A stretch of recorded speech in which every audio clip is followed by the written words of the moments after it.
Hi folks, this is Grace Gardner from Londonborough, Pillingdon, and I'm going to show you some home sewing tonight. Tonight I'm going to show you how to put trim on a pair of trousers and make the trousers actually wide at the same time. Obviously the wider the trim, the wider you make them.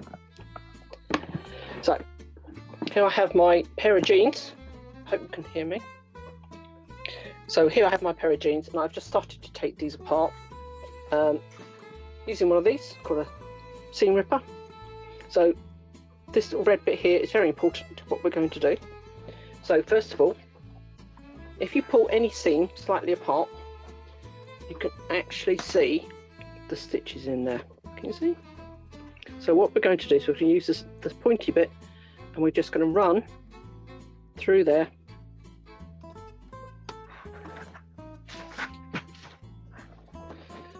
bit at a time until we've opened up that seam.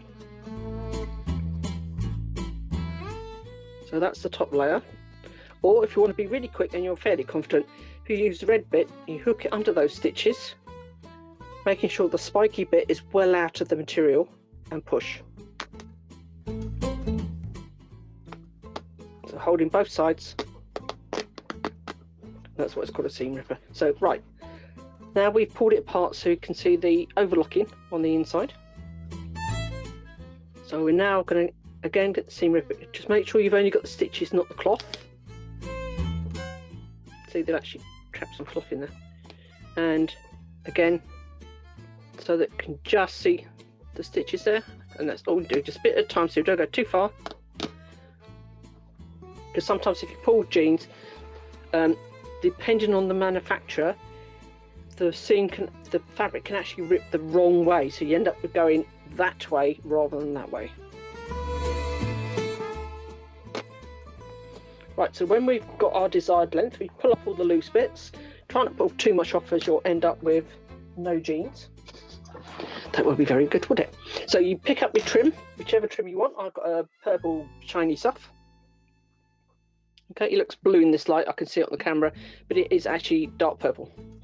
And what we're going to do is we're going to get a long length of this rather than just a little bit, and we're going to pin it over that edge so that the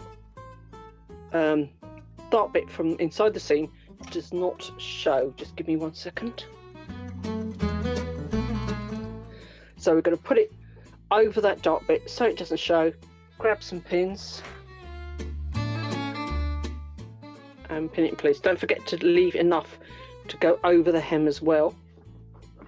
We are then going to get a needle and thread and do my favourite, the back stitch. So needle and thread. And we're going to do back stitch, so we start from the inside, making sure that that's covered, and finger protector from a bottle top, and we're going to do back stitch all the way up. And then once we've done one side, we then pin it so that the dark bit on the second side is hidden as well. So basically you actually gain nearly 4 centimeters just by doing this, because you've opened up the seam and then you put something at the top. So you back stitch that side as well, and here's one I finished earlier.